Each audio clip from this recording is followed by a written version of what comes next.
रात का समय होता है। गांव में ठंडी ठंडी हवाएं चल रही होती है।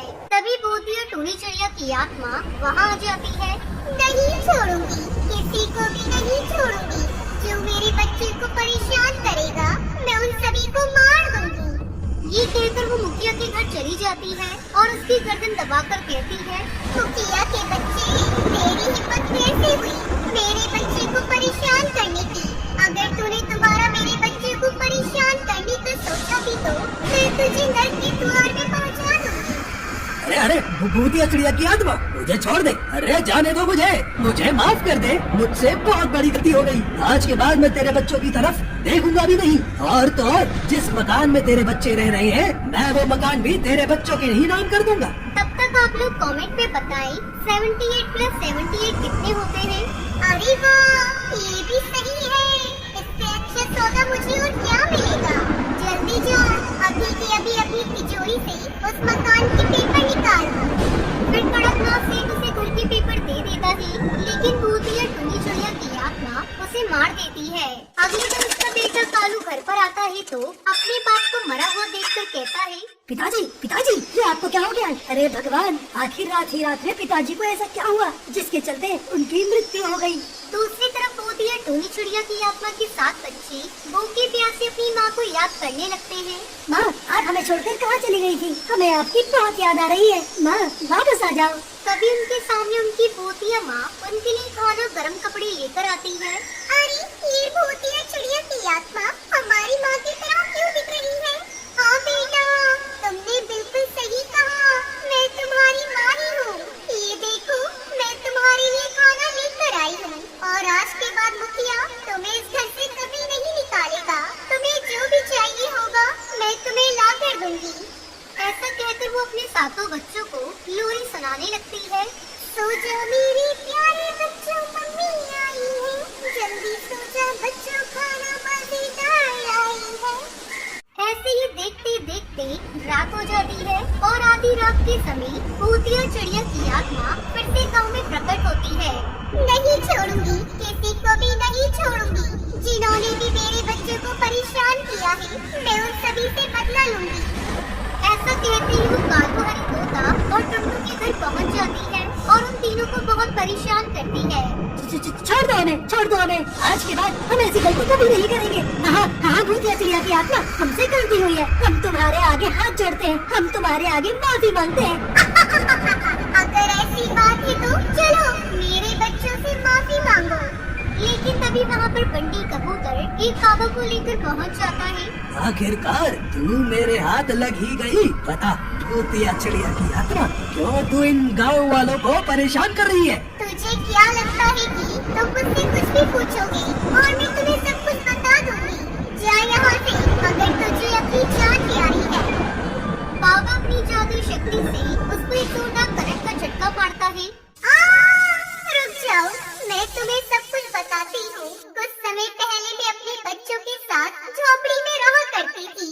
मैं बहुत गरीब थी और पक्षियों के घर में काम करके मैं अपने बच्चों का पेट पाल रही थी। इस सर्दी के चलते मेरा काम छूट गया था और मेरे पास मेरे बच्चों को पालने के लिए कोई सहारा नहीं था। उस रात मेरी टूटी फूटी झोपड़ी से चारों तरफ हवाएं निकल कर अंदर आ रही थी। अचानक से मेरी गोलू की तबीयत खराब होने लगी।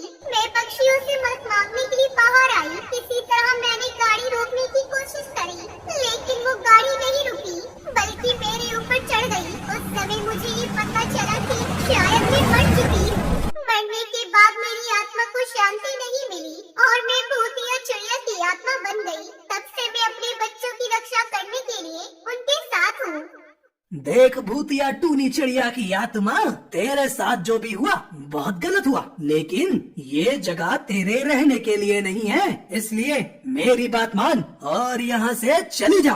नहीं जाऊंगी, कहीं नहीं जाऊंगी। अपने बच्चों को छोड़कर मैं कहीं नहीं जाऊंगी।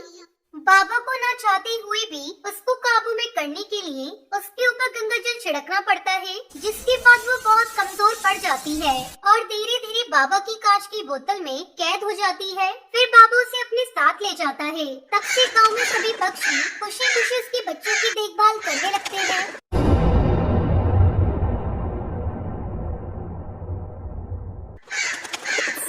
गांव में टुनटुनी अपनी सौतेली बाप कड़कनाथ सेठ के साथ रहती थी। वो उससे सड़कों पर भीख मंगवाता था। अरे ये तो बहुत कम पैसे हैं, इसमें तो मेरा खर्चा भी नहीं निकलेगा। देखो अगर कल से तुम ज्यादा पैसे नहीं लाई तो मैं तुम्हारी खाल खींच लूंगा। इस तरह कड़कनाथ से टुनटुनी चिड़िया पर बहुत अत्याचार करता था। एक दिन टुनटुनी भीख मांग रही होती है, तभी वो एक पेड़ के नीचे जाकर बैठ जाती है और रोती हुई कहती है,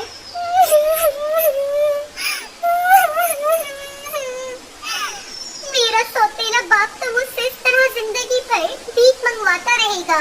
मुझे यहाँ से दूसरे जंगल जाना होगा ताकि मेहनत करके मैं पढ़ लिख सकूं। मैं आज रात ही अपने घर से भाग जाऊंगी।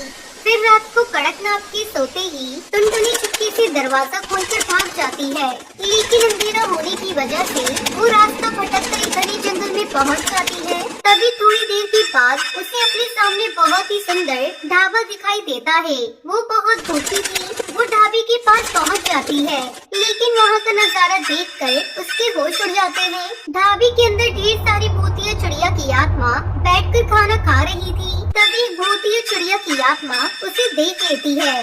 तब तक आप लोग कमेंट में बताएं 15 - 10 कितने होते हैं। अरे बाप रे, भूतिया चिड़िया की आत्मा ने मुझे देख लिया। लगता है अब ये मुझे मार डालेगी। नहीं नहीं, मैं तुम्हें कुछ नहीं करूँगी। मुझसे डरने की जरूरत नहीं है। लगता है तुम बहुत भूखी हो। आओ, मैं तुम्हें ढेर सारा खाना देती हूँ। उसके बाद वो टुनटुनी को बिठाकर खाना खिलाती है। अरे वाह, ये खाना तो बहुत ही अच्छा है। सच में इस खाने का जवाब नहीं। मेरा खाना बहुत प्रसिद्ध है। ये भूतिया चिड़िया की आत्मा यहाँ रोज खाना खाने आती है। फिर बातों ही बातों में टुनटुनी उसको अपने सौतेली बाप के अत्याचारों के बारे में सब बता देती है। चिंता मत करो, मैं तुम्हारी गरीबी दूर कर दूंगी। इतना कहकर वो टुनटुनी को सोने की इडली देती है। मैं इस तरह रोज तुम्हें 2 सोने की इडली दिया करूंगी। अब आज के बाद तुम्हें कभी पैसों की कमी नहीं होगी और तुम आराम से अपनी पढ़ाई कर सकती हो। इस तरह टुनटुनी बाजार में वो सोने की इडली बेचकर अपना अच्छे से स्कूल में एडमिशन करवा लेती है। लेकिन तभी कड़कनाथ सेठ उसे देख लेता है। अच्छा, तो मुझसे भागकर तुम यहाँ मजे कर रही हो? तुम्हारे पास इतने सुंदर कपड़े और गहने कहाँ से आए? सच सच बता, वरना मैं तेरी जान ले लूंगा। फिर वो कड़कनाथ को सारी सच्चाई बता देती है। ये लो पापा, ये सोने की इडली तुम अपने पास रख लो और मेरा पीछा छोड़ दो।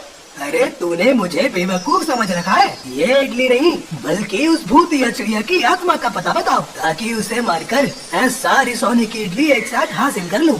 फिर रात में कड़कनाथ सेठ बड़ा सा चाकू लेकर ढाबे पर पहुंच जाता है। उस समय भूतिया टोनी चिड़िया की आत्मा गहरी नींद में सो रही थी। ये मौका देखकर वो उस पर हमला कर देता है, लेकिन तभी उसे जोरदार बिजली का झटका लगता है और वो उछलकर जमीन पर गिर जाता है। तभी भूतिया टोनी चिड़िया की आत्मा की नींद खुल जाती है और वो कड़कनाथ सेठ को पकड़कर उसकी खूब पिटाई करती है और उसके बाद वो उसके पैरों में जंजीर बांध देती है।